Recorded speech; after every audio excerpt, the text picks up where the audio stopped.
Hello, everyone. Thank you so much for joining our asynchronous webinar on interpreting the science scores for the NSCAS summative.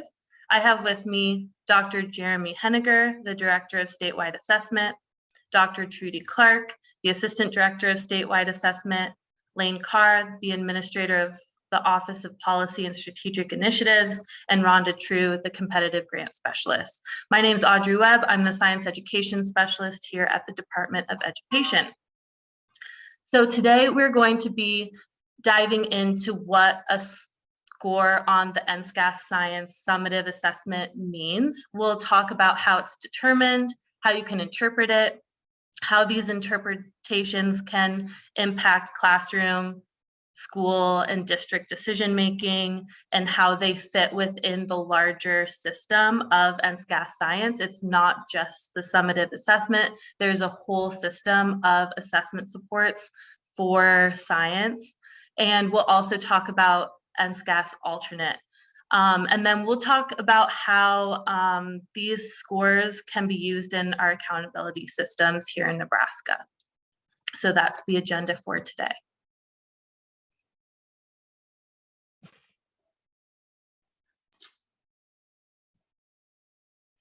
Thanks, Audrey, for setting the context for today.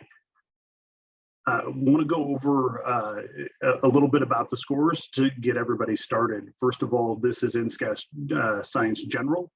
You'll see that in both 5th and 8th grade, we've used the same scale, so 3000s for science, but the cut points are the same. So at 3100 and 3150, those are the cut scores between on track, and then again for advanced.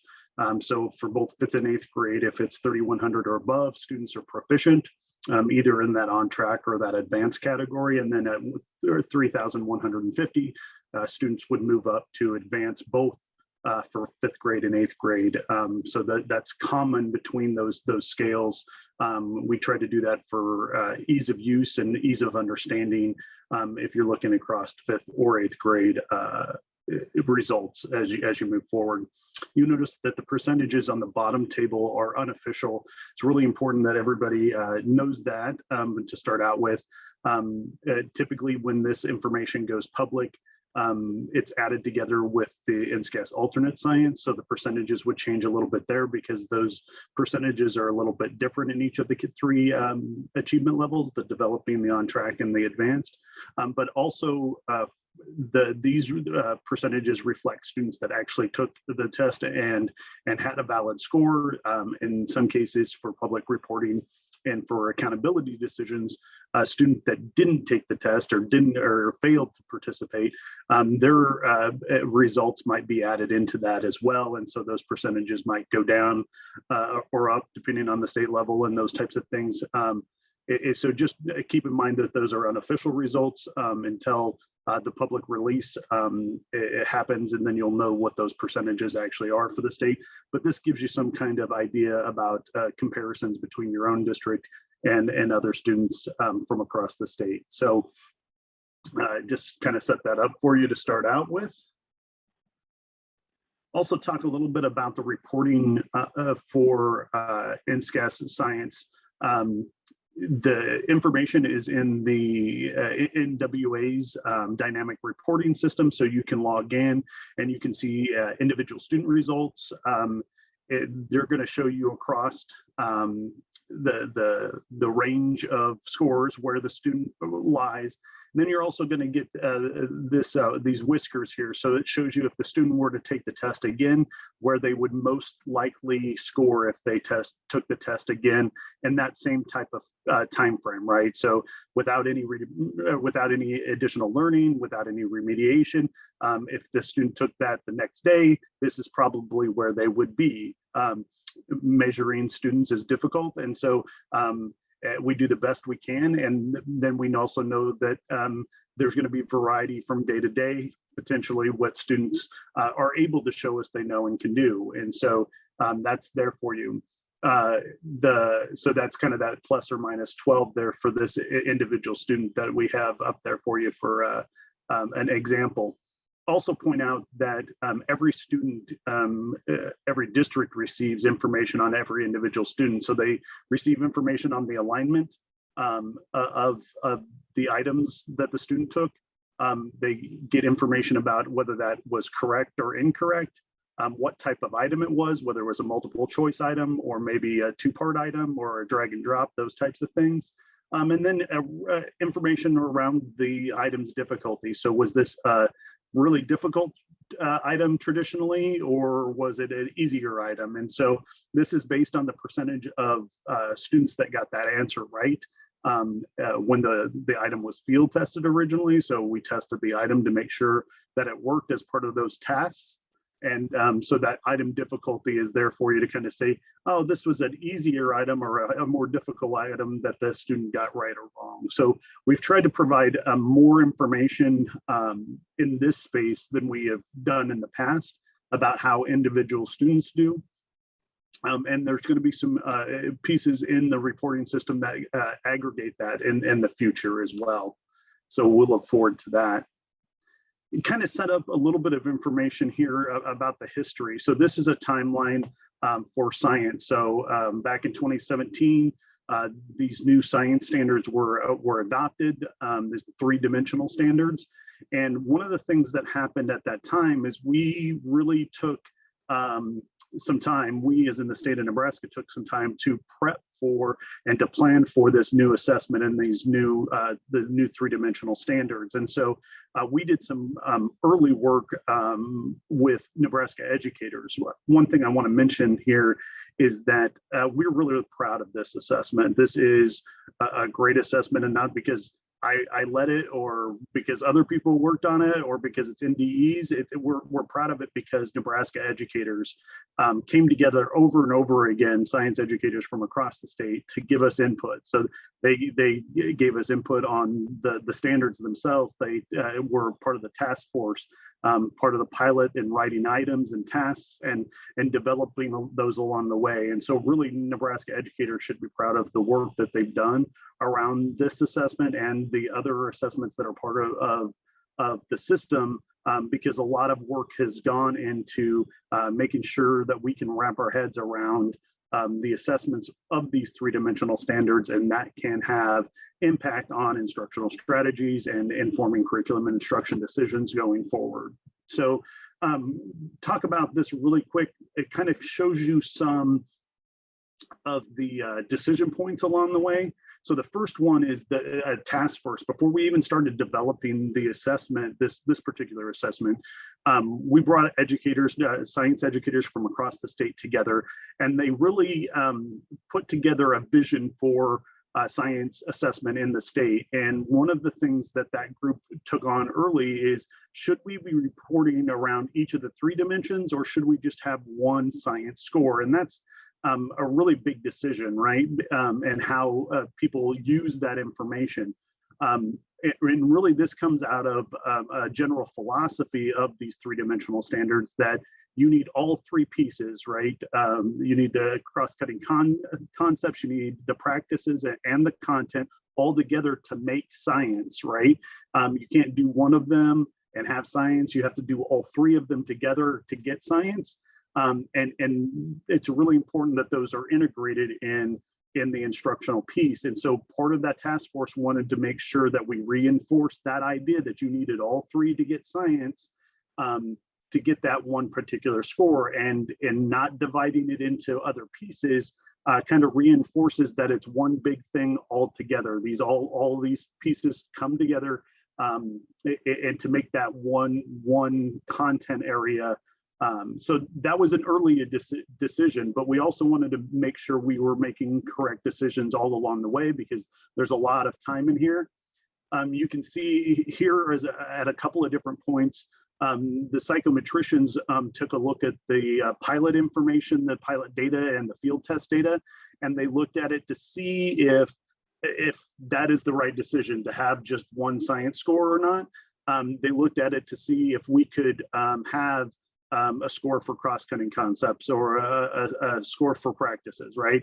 And really the information came back both times to say, this is a unidimensional model. It really is testing science, and we might different pieces of it for different items, but as a whole, everything comes together and makes a science score. And so the information we got from these studies reinforced that early decision that making one science score was probably the right direction to go. The last thing I'll say about this in this decision-making process is anytime you want additional information from a test, usually what has to happen is it has to get longer. And so the test, the science test, the NSCAS science tests are already kind of long because of the task and how they're made up. And we think that's right and appropriate. We think it's a good model. But to start generating additional subscores, we would also need a longer test. And so we're trying to be mindful of the amount of time we use for testing always, and the amount of time that it takes away from instruction. And so balancing information back to districts and to teachers and balancing the length of the test was something that we were always trying to do. And this is a pro or con. There's no right or wrong answer. We could make it a little bit longer and maybe generate some of those other subscores, but at the same time, then that's making the test longer. And so it's a push and pull type of thing. And so in the end, we decided that one test score is where we needed to be, because this is the summative test. And as Audrey's going to talk about later, this is only one part of the system. If you want other information, then using assessments in the formative assessment task library might be the best way to go, because you're going to get more detailed information. But from a summative standpoint, this is where we were. Just continued on that theme, this idea that it's a unidimensional scoring, we're testing science, right? And that's really what it comes down to. And that idea that all three of those strands come together to form science. The other thing about providing subscores is oftentimes they're built on very few items. And so you can have decision-making in classrooms happening based on only a few items, and that could have unintended consequences, so that we're mindful about that. We're really asking teachers to rely on multiple assessments. We know that a balanced assessment system is the best assessment system, and using this summative piece is great, and we want to do that, but also teachers using formative assessments in their classroom to have a better understanding and to inform instruction and curriculum is also important. So that's there for you. I want to talk a little bit about the standard setting process, or the cut score process here really quickly. Standard setting is when we set those cut scores, right? Where is the cut between developing and on track, or on track and advanced, and how do we go about doing that? So a lot of people don't know this, and so we want to make sure this information is out there, but we really, once again, turn to Nebraska educators to do this. So we bring in 5th grade teachers, 8th grade teachers, or curriculum people from across the state that work with these standards and teach this content. So we use Nebraska educators that are in classrooms, and they really look at the items or the tasks along with the individual items, and how students did on that particular on the test. So they get to see the test, they get to see the results.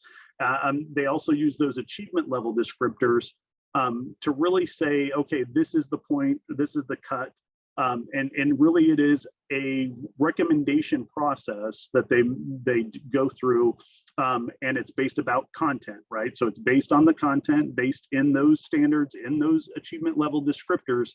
And so really the individual teachers are making a recommendation. Then the group of teachers together, they look at the impacts and how that would work together. They get to see what other people recommended. So typically what happens in the first round or early rounds is that there's a lot of different ideas about where those cuts should be.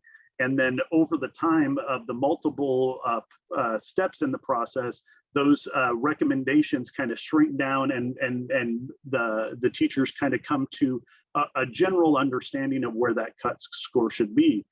Typically at the end, everybody doesn't actually recommend the same cut score. So one teacher might think it's here, and another teacher here, and another teacher here. And so we take all of those recommendations that the individual teachers make, and we aggregate those together to form where the recommended cut would be. Those recommended cuts go through the Department of Education and then to the State Board of Education for approval. But really it is Nebraska educators that are making a recommendation about where cuts should be based on the content. And so then that's what we try to use, and we'll try to keep those cuts in place and really until we change the testing. So hand it back over to you, Audrey.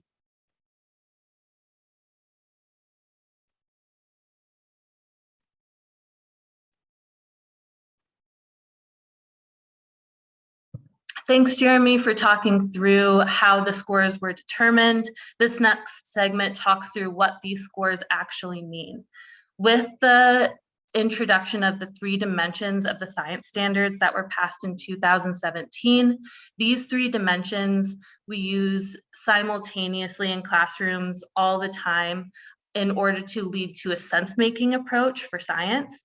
Our statewide summative assessment has been redesigned to reflect these instructional shifts and ask the students to utilize the 3 dimensions in tandem with each other to make sense of novel phenomena and problems throughout the duration of the assessment.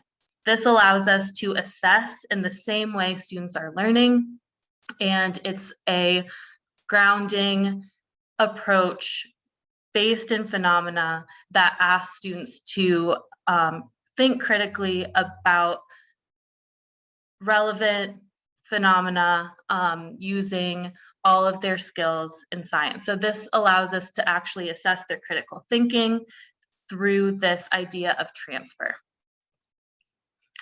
When we were designing the assessment, we used ALDs to support the writing of the assessment. And what an ALD means, it's just an articulation of what the proficiency level is within the range. So when you receive a score, you can actually go back to the ALDs to see the student actions that are taking place. And so this actually gives you a lot of rich information that you can take back to the classroom. So if you receive a score of developing, going back to the ALDs, you can see, okay, what does developing actually mean? Here we have our ALDs. This is one about modeling. We have 3-dimensional ALDs based on every single one of the 8 science and engineering practices. So here's the modeling one. You can see it's 3-dimensional. The blue represents the skill, the science and engineering practice. The green represents the cross-cutting concept. This is the lens through which students are viewing science, like patterns or scale, proportion, quantity. And then the orange represents the actual disciplinary core idea or typical science content. So you can see if a student receives a score of developing, that they're able to use a model to identify relevant components of a system based in the phenomenon of that task that they've received. If they received a score of on track, they're able to also use that model to predict what might happen next within the context of that phenomenon. And then if they receive a score of advanced, you might suspect that that student is able to develop and use different types of models to describe and predict phenomena. And you can also see that the CCCs increase in complexity across as well. So they go from identifying relevant components of a system to making explicit any invisible features of a system to making explicit inputs, outputs, and processes of the system. So we have these, this is modeling for 5th grade. We have these for every science and engineering practice, both for 5th and for 8th. So you can see based on the score, what students are most likely able to do across science and engineering practices. And so going to this can really give a lot of depth when interpreting the score. We also have a blueprint, and this allows you to see the frequency with which each of these are assessed. So this is on a rotating 3-year basis. So the frequency of topics is all of them are are quite frequent. So you can expect to see structure and properties of matter, matter and energy in organisms, etc., on most of the assessments. SEPs, you can expect to see models quite frequently, whereas a task related to asking questions or asking students to ask questions, that's more rare on the assessment. Same thing with the CCCs. They have a spectrum of frequency. All of these scores, the scores for your statewide summative assessment, are contextualized within a larger system of assessment. So the statewide summative, that's at 5th, 8th, and then it's the ACT for 11th grade. That's just one measurement of a student's progress towards mastery on these college and career standards for science. So we have classroom tasks that usually includes embedded assessments in instructional materials. And we also have a quite extensive three-dimensional formative assessment task bank written by Nebraska educators. If you'd like access to this, there are webinars on also the NSCAS science page. And you can email either me or Rhonda True for more details on this. These tasks are all designed in the same way as the statewide summative assessments, and they can be used to measure mastery around given indicators, K-12. And then there's also interim assessments that have the capability to show how districts are doing, individual schools within districts. And map growth is one interim assessment that's used, and districts can make their own assessment systems to measure in that way as well. For this, we really strive for coherence with the system. Using the same design process of principled assessment design, we're able to have a through line that connects every single component of our system. So if you look on that right-hand puzzle piece, you'll see what a typical task model looks like for our statewide summative, as well as for our formative assessments, as well as for potentially some interim assessments depending on your district. So you'll see it's grounded in a phenomenon. That phenomenon really speaks to the science ideas, that disciplinary core idea. They're bundled across disciplines. So you might have a life science and an earth science, DCI, coming together with science and engineering practices, CCCs, focal alignment, and then you'll also have supporting SEPs and CCCs based on the sense-making skills and actions students need to take in order to solve the phenomenon or problem presented in the task. So you'll see the construction is typically a scenario and then multiple prompts to help students make sense of that scenario, and each prompt is 2 or 3 dimensional, typically increasing in complexity as you go through the task.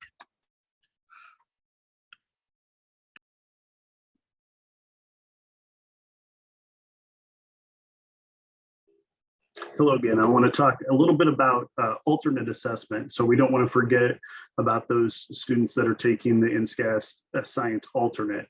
So NSCAS alternate is intended for students with significant cognitive disabilities. They are typically about 1% of the population in our schools. And so typically these students, well, actually not typically, always, these students are getting a different set of curriculum, or at least they're looking at a different set of standards. They're looking at extended indicators. So we write those for this test in particular, and for these students to say these are the goals or the expectations for these students.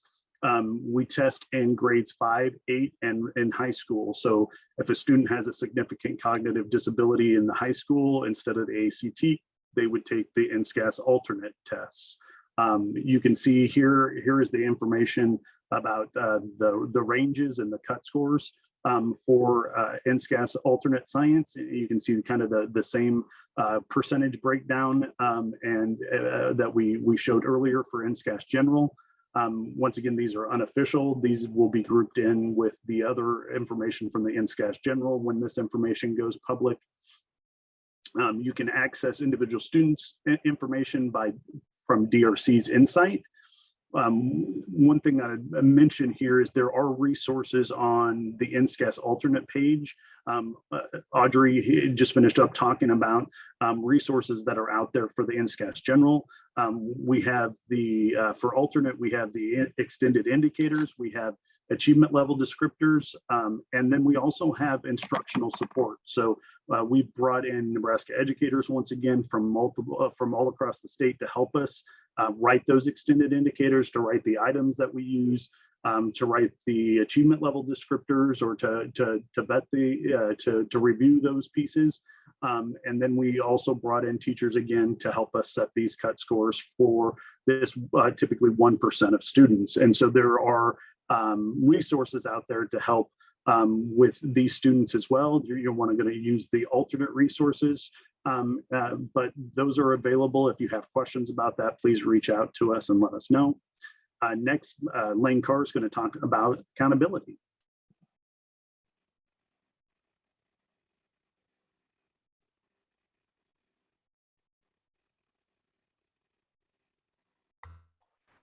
Awesome. Thank you, Jeremy, for that. Hello, everybody. My name is Lane Carr, and I'm the administrator for the Office of Policy and Strategic Initiatives, and serving in an interim capacity as our Director of Accountability. We know science is a critical part of a school's performance, and we know that it's important for students to show us how they are doing on these new science standards. So we wanted to just make sure that you all knew some of the key changes that were occurring around accountability for this year, as it pertains to science and the inclusion of science in the system. So normally there are two measures for science in the accountability system, ALDs. Keep in mind too that we're both talking about the classifications, that excellent, great, good, and need support to improve, and the designations, the comprehensive support and improvement, additional targeted support and improvement, and targeted support and improvement that comes from the federal government. The two measures that we have in our system normally are science status, which is the percent of students that are proficient on the science test, and then science improvement, which is a trend line of your school's science scores over time. And obviously we want to see that improvement score move up over time, that your cohort of students are improving and that your science system is really strong and improving over time. Based on stakeholder feedback from the March and April timeframe, because of the new science cut scores, because of the new science assessment, stakeholders asked the NDE eliminate that both science status, and because we didn't have two assessments, we weren't going to be able to use science improvement anyway.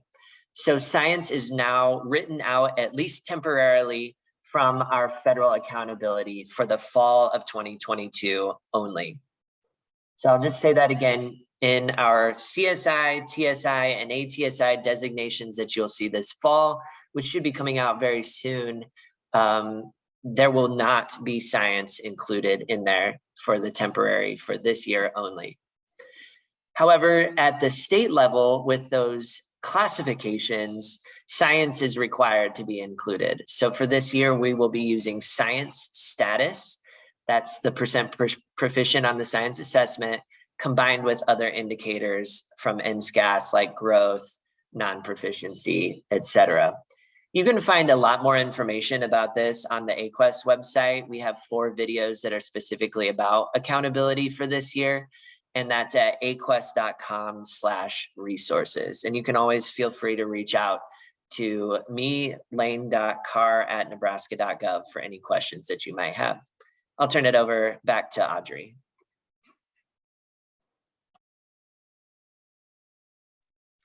Thank you again so much for taking the time out of your day to take a deep dive into what the scores for the Science NSCAS summative assessment do mean for students. I hope that they're useful in terms of making instructional shifts within buildings, within districts. And if you do have any questions, please feel free to email me Dr. Trudy Clark, Dr. Jeremy Henniger, or Rhonda True about the design of the assessment or how you can interpret these scores and use them in your systems. Thank you so much.